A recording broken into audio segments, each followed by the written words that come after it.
Alright guys, today we are gonna be reacting to more castles in Germany than McDonald's in the United States.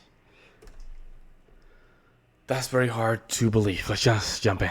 Last year, Ben and I said this in a video. We have McDonald's, you all have castles. I've noticed that. There's castles everywhere. Maybe not as many castles as you guys have at McDonald's. No, nowhere near as many, but it's, you know, exaggerating.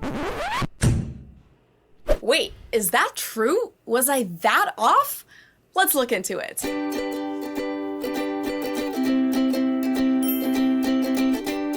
Hello, servus, and welcome back to my YouTube channel. My name is Feli. I'm originally from Munich, Germany, but I've been living here in Cincinnati, Ohio, on and off since 2016. So that snippet that you just saw is from a video that I published a little over a year ago. It was about Ben's first impressions of Germany, and since he was so fascinated by all of the old architecture and all of the palaces and castles, he compared the amount of McDonald's in the US to castles in Germany, which, as you could see, I thought was a total exaggeration, but you guys ended up correcting me in the comments, saying that there are actually more castles in Germany than there are McDonald's locations in the US. But how are there more of these in a country that's half the size of Texas than these in the entire US? That's more than 27 times bigger than Germany. And if you live in the US or have ever visited, you know that the Golden Arches are literally everywhere here. From my home alone, I could reach 10 different McDonald's locations in a 15-minute drive or less. So how is this even possible?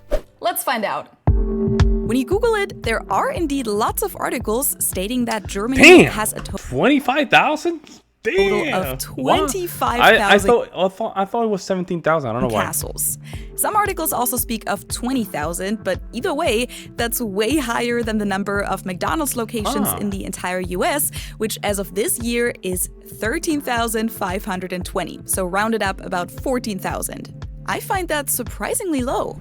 That means that on average, each of the 50 states only has 280 McDonald's locations. Now, I'm not the best at estimating, but I would have definitely expected that number to be higher. Yeah, this also means that Starbucks actually has McDonald's beat in the US with about 16,000 locations. Worldwide, McDonald's has a total of about 40,000 locations, by the way. About 1,400 of those are in Germany, so only about a tenth of how many there are in the US. That seems about right. I wonder how many bakeries there are in Germany. 35,000? Almost as many as McDonald's locations worldwide? I mean, I can't say I'm surprised. Crazy. I often say bakeries in Germany are like Starbucks in New York, but based on these numbers, that might actually be an understatement. So 25,000 castles. Germany has a population of about 83.2 million, so that's about one castle for every 3,300 people. Or 30 castles for every 100,000 people. Damn, What's interesting is that when I Google this in German, I get the same number, but some articles talk of Burgen, Schlösser und Herrenhäuser, which would include buildings that go way beyond what we understand by castle in English. I'd never even thought about it, but the terminology here is quite confusing between English and German. In German, a Schloss can be something like this, but also this. Schloss Nymphenburg or Schloss Versailles, but also Schloss Neuschwanstein or Schloss Schwerin. Yeah, Schloss Schwerin. That one looks cool. That one looks gorgeous. In English, this is referred to as a palace, and only this is a castle. Oh. But in English, this is also a castle, while in German, that's called a Burg. It's even in the name, Wartburg. This is where Martin Luther was hiding after his fallout with the Catholic Church and where he translated the New Testament into German in the early 16th century. But doesn't Burg translate to fortress in English? My brain is all twisted already. Schloss, castle, palace, Burg, fortress, like what? Let's make some sense of this. According to Oxford Languages, a palace is the official residence of a sovereign, archbishop, bishop, or other exalted person, such as the royal palace. And a castle is a large building, typically of the medieval period, fortified against attack with thick walls, battlements, towers, and in many cases a moat, such as the Edinburgh Castle. But what's a fortress then? What's the difference?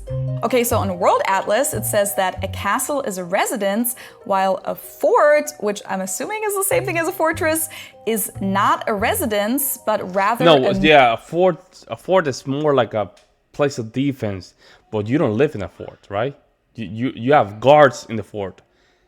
But then you have a castle, there's a bigger fort, but people live in it.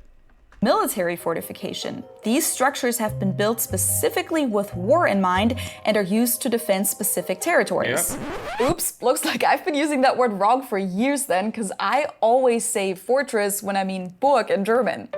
A Burg is typically defined as a closed Wehrbau, so a defense structure, typically built in the Middle Ages or earlier. So they're a mix of defense and residence, typically have thick walls, defense features, and are kept simple and practical. So basically the same definition as a castle in English.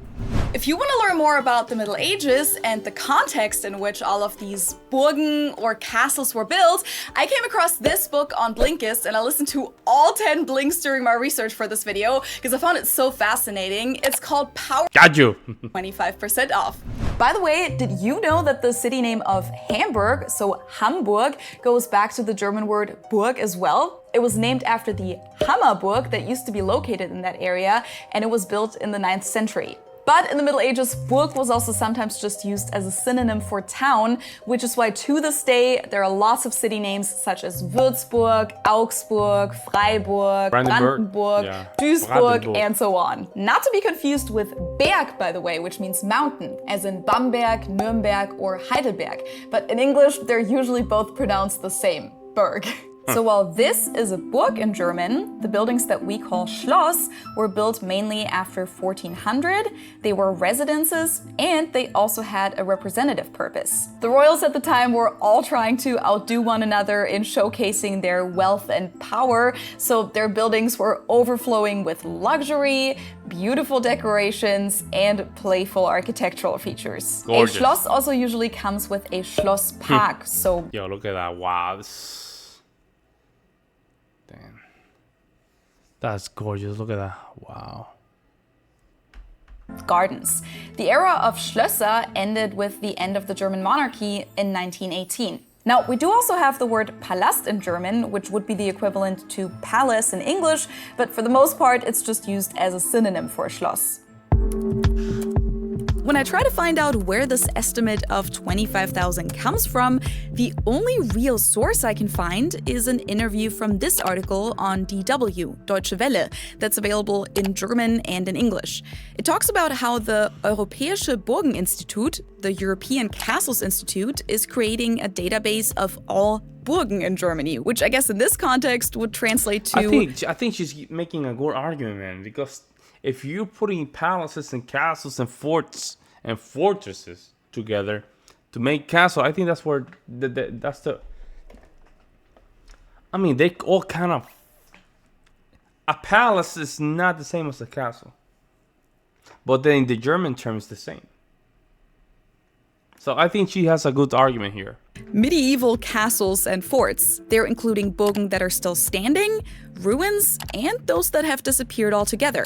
Wow. And even though the database isn't fully complete yet, the leader of the institute did say in this article that they're estimating that it's a total of about 25,000 Burgen, including those that don't exist anymore, if I understand it correctly, which might make the number a little less impressive. But at the same time, the database doesn't include palaces like Nymphenburg or castles like Neuschwanstein, which, by the way, is only from the 19th century and was never used for protection. So those don't quite meet the criteria for the EBI database. But if we include all of those buildings as well, like some of these articles did that talked about Schlösser, Burgen, and Herrenhäuser, so manor houses, the number is probably significantly higher than 25,000. So to answer the question of the video, even though we don't know the exact number of German castles, there's no doubt that it's quite a lot more than 14,000. So it is true, Germany does have more castles than the US has McDonald's. They might just not all look like this. And if you look at the history, it makes sense. During the Middle Ages, Germany was divided into lots of small, competitive feudal states and principalities.